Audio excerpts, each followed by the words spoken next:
Saranjana, kota gaib yang lagi viral saudaraku. Mari kita bahas. Banyak orang mengaku sudah pernah ke sana. Katanya kota ini sangat indah dan maju melebihi kota yang ada di dunia ini. Sebagian dari mereka yang sudah pernah ke sana tidak mau kembali ke alam nyata. Diduga kota Saranjana ini bertempat di Kabupaten Kota Baru, Kalimantan Selatan. Menurut cerita, ada kejadian aneh. Beberapa alat berat datang dari Jakarta. Dipesan seseorang dengan alamat tujuan kota Saranjana dan telah dibayar lunas. Padahal secara administratif kota Saranjana tidak terdaftar di seluruh pulau Kalimantan. Katanya kota Saranjana dihuni oleh para jin yang sangat cantik dan tampan. Yang jadi pertanyaannya, benarkah kota Saranjana ini benar-benar ada? Dan di mana letak pastinya? Jika benar ada, apakah kota Saranjana memiliki korelasi dengan alam nyata, sehingga banyak orang bisa keluar masuk? Mari belajar lebih dalam bersama hambanya Evangelis Daud Tony. Semoga memberkati.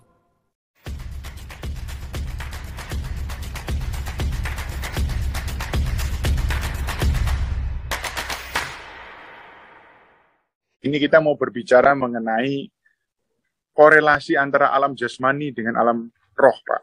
Orang banyak menyebutnya alam gaib, nah kita menyebutnya alam rohani. Kenapa bisa barang jasmani kadang-kadang ini bisa transfer ke alam roh, kemudian kembali lagi ke alam jasmani? Itu sebetulnya seperti apa, Pak? Prinsip kerjanya seperti apa?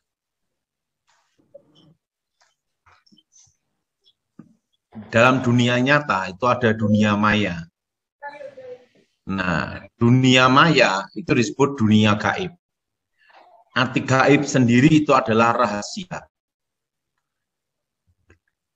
Gaib sendiri artinya rahasia atau misteri atau berhubungan dengan alam roh. Nah, artinya gaib itu adalah misterius, rahasia. Artinya sesuatu yang gaib itu sesuatu yang sangat rahasia, sesuatu yang misterius. Nah, apa ada hubungan antara alam nyata dengan alam manusia kan gitu? Alam jasmani. Perlu Matthew tahu bahwa manusia itu tadi tubuh, jiwa, dan roh. Ya. Jadi masih ada satu unsur yang membedakan antara manusia dengan binatang, yaitu roh. Roh. Nah, roh ini pula yang berhubungan dengan Elohim, berhubungan dengan Tuhan. Nah, kalau kita perhatiin, pasti ada hubungan antara dunia roh dengan dunia alam nyata manusia. Saya pastikan ada. Karena manusia adalah roh. Manusia tubuh, jiwa, dan roh. Gimana, Matthew? Tubuh, jiwa, dan roh ya, Pak ya? Maka Tuhan Yesus berkata, sembahlah dalam roh dan kebenaran. Allah Elohim itu roh, sembahlah Elohim dalam roh dan kebenaran. Yang jadi pertanyaan satu, Matthew. Dalam ilmu fisika pun juga ada namanya itu teori cahaya. Materi dalam energi MC kuadrat apa yang tahu itu? Saya kurang jelas itu ya. Albert Einstein dulu. Iya. Tentang teori cahaya. Perlu Matthew tahu bahwa malaikat itu dulunya diciptakan dari apa? Dari kemuliaan Tuhan. Cahaya. Betul? Berarti kalau tetangga kita ngomong itu dari api, salah Pak ya. Berarti sebenarnya kalau yang dari Alkitab mengatakan itu cahaya Pak ya. Cahaya, dan di Alkitab juga ada api juga. Itu dalam kitab Ibrani. Pelayan-pelayannya menjadi lautan api kan, dari api kan. Jadi api juga, kan api juga mengeluarkan cahaya.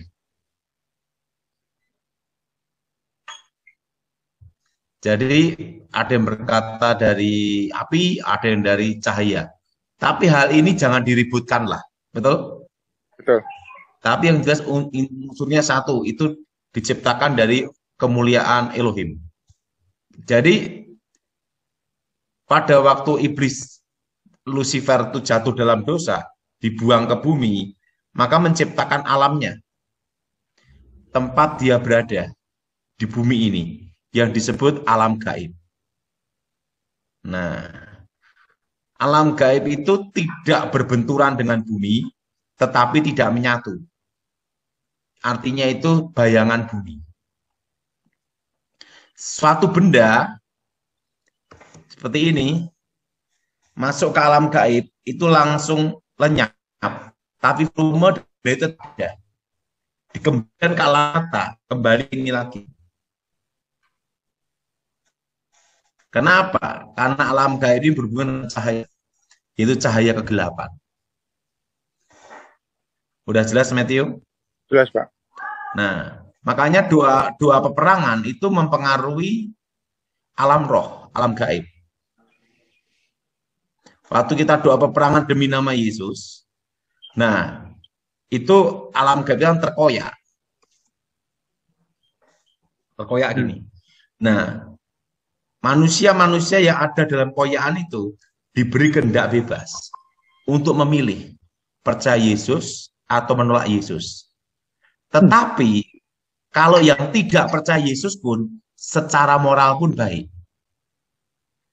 Karena alam roh gaibnya itu tidak mengikat atau memperburuk dia. Jadi fungsinya doa peperangan itu ada.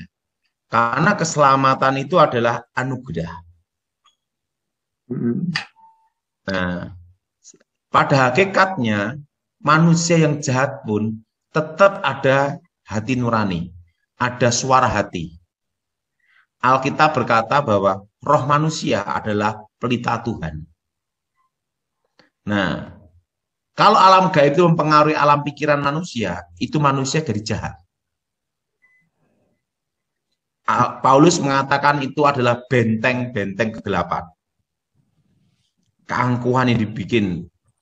Nah, jadi kalau itu doa peperangan itu untuk mematahkan benteng-benteng itu, Matthew. Pak, kasih contoh, Pak. Caranya doa peperangan, Pak. Supaya langsung praktek. Jemaat bisa langsung praktek, Pak. Doa peperangan misalnya orang kena digunakan untuk apa? Misalnya untuk ada doa untuk kota, ada doa untuk kota, ada doa untuk bangsa. Ada juga doa untuk keluarga. Nah, ini Pak, lebih kecil lingkupnya supaya bisa langsung dipraktekkan untuk keluarga. Doa peperangannya seperti apa, Pak? Misalnya ya, suaminya itu jahat sekali. Supaya roh Elohim bertata di atas pujian dulu. Nah, kalau ada karunia bahasa roh, gunakan karunia bahasa roh. Karena sebenarnya orang yang berbahasa roh, karunia bahasa roh, itu menembus doanya, menembus ke langit. Menembus, membuat koyaan yang ada di alam gaib itu. Maka Tuhan kalau memberi sesuatu itu pasti ada gunanya. Bukan kurang kerjaan. Tapi kalau bahasa roh lebih baik. Bukan gaya-gayaan. Bukan kurang kerjaan juga. Tapi itu kan komunikasi antara Elohim dan manusia. Roh dengan roh. Nah, itu sebenarnya doa bahasa roh itu menembus koyaan, membuat koyaan menembus ke langit. Karena ada komunikasi antara Elohim dan manusia. Intinya doa kan komunikasi. Luar biasa. Nah, setelah doa, pujian penyembahan, terusan doa dengan menggunakan darah Yesus. Darah Yesus hancurkan kutub, darah Yesus menghancurkan mantra. Darah Yesus sucikan tempat ini. Darah Yesus, kalau itu suaminya, buka hatinya. Ingat, pada hakikatnya manusia itu ada roh manusia. Roh manusia adalah pelita Tuhan. Darah Yesus hancurkan kutub, darah Yesus hancurkan mantra. Demi nama Yesus, roh setan, roh jahat keluar. Jamah hati, sebut namanya. Nah, itu mempengaruhi roh dalam dirinya. Terutama kalau orang terkena guna-guna, kalau doa peperangan difokuskan wajahnya. Doa itu sebenarnya harus fokus. Arti fokus ini bukan ngelambiang ngalamun kayak orang gila, itu bukan. Atau halusinasi. Tapi doa itu harus ada di tuju. Betul? Minimal kita tahu persis kita maunya apa, kan begitu Pak ya?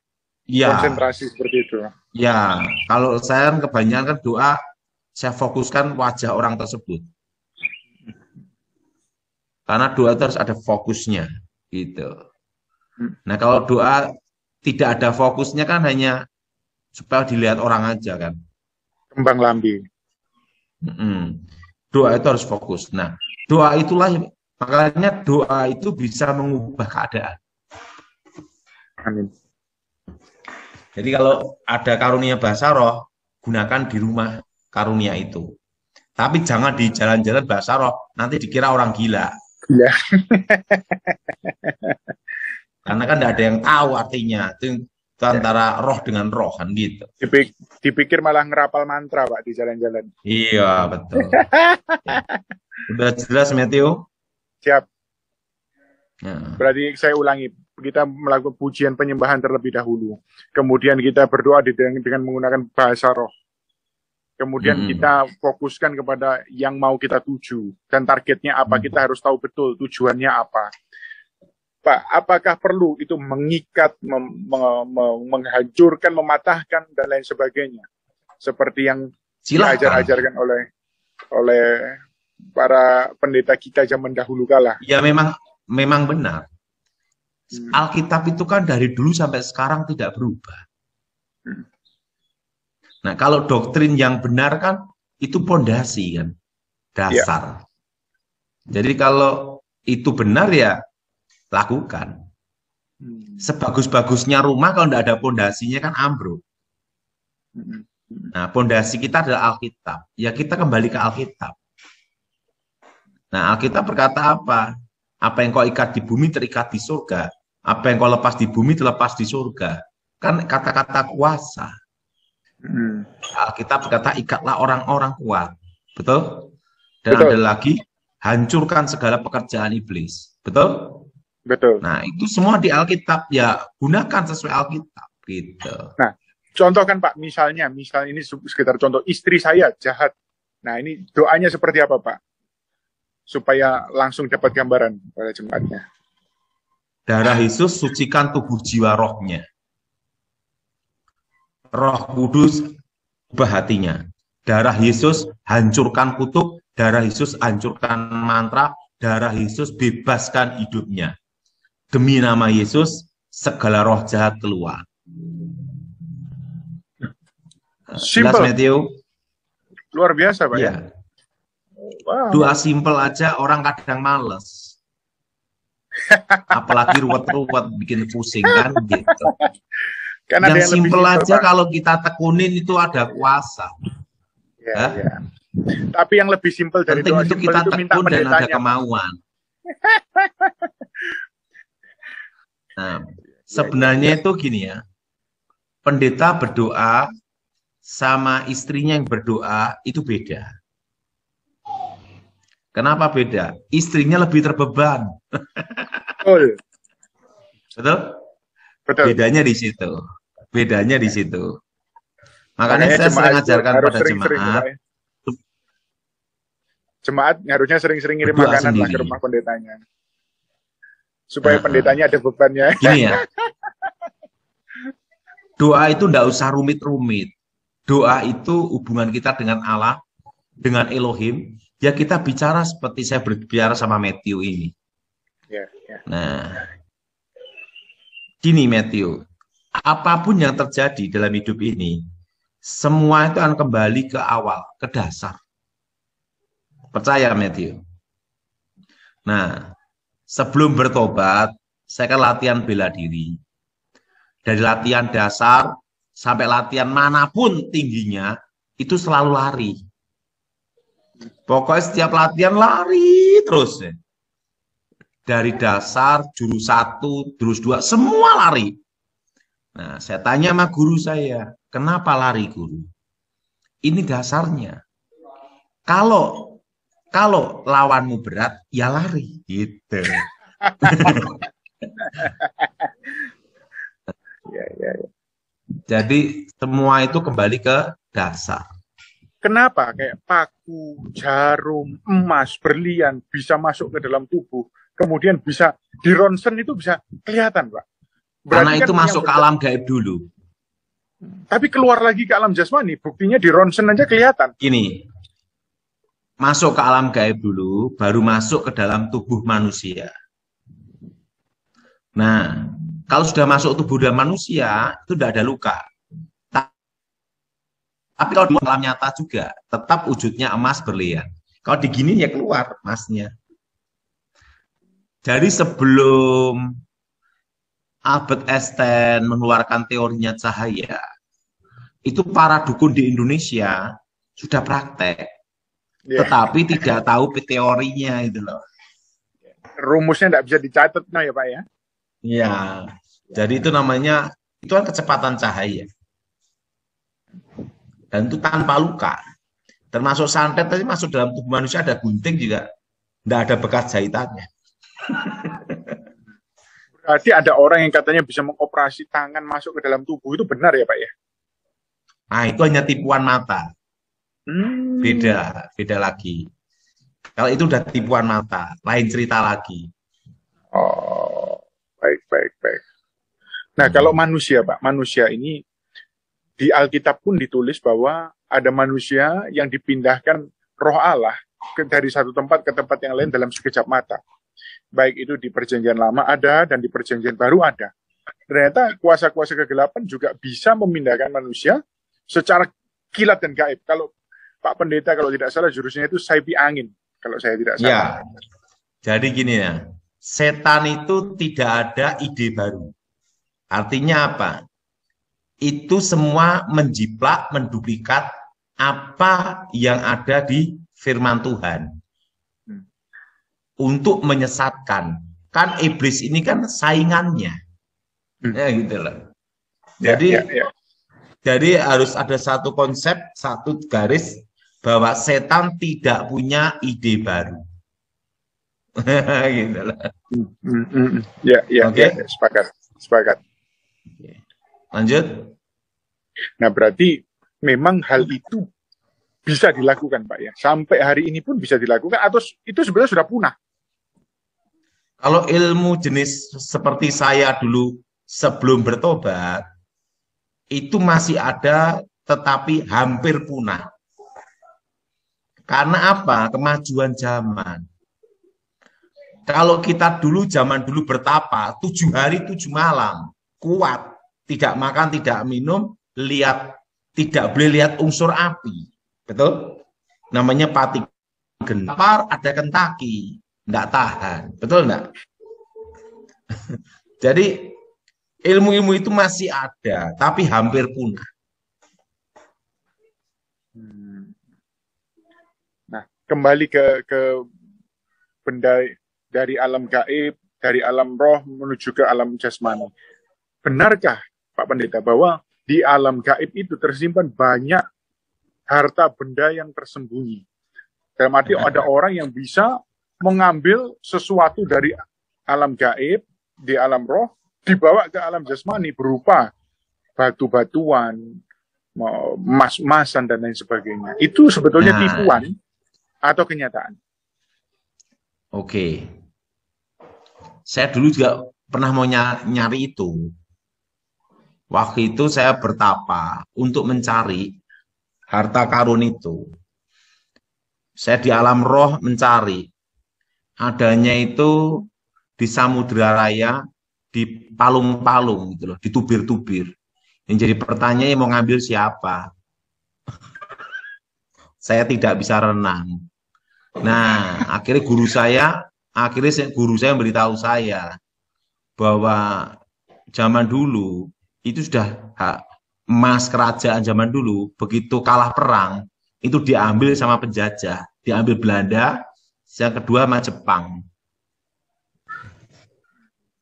Jadi kalau ada katanya harta karun peninggalan kerajaan-kerajaan zaman dulu yang nilainya triliunan, ton-tonan, 100% itu bohong. Sudah tidak ada. Yang Kadang ada di itu, yang ada itu gunung emas, itu privat. Tapi harus pakai alat berat ngambilnya, bukan pakai bertambah. Berarti Nah, kan kalau enggak. pusaka-pusaka ada, kalau pusaka-pusaka ada. Tapi kalau harta karun itu kebanyakan itu di laut atau samudra.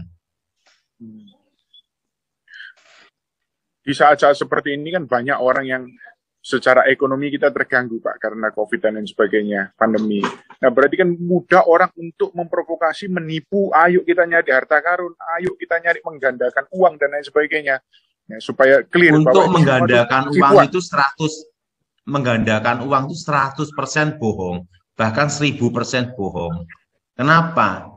Uang itu kan ada serinya. Yang kedua, di alam roh itu tidak ada percetakan uang. Itu omong kosong itu. Iya. Nah, kalau lawan tanding Bapak yang sudah almarhum di India itu kan bisa menggandakan uang itu, Pak.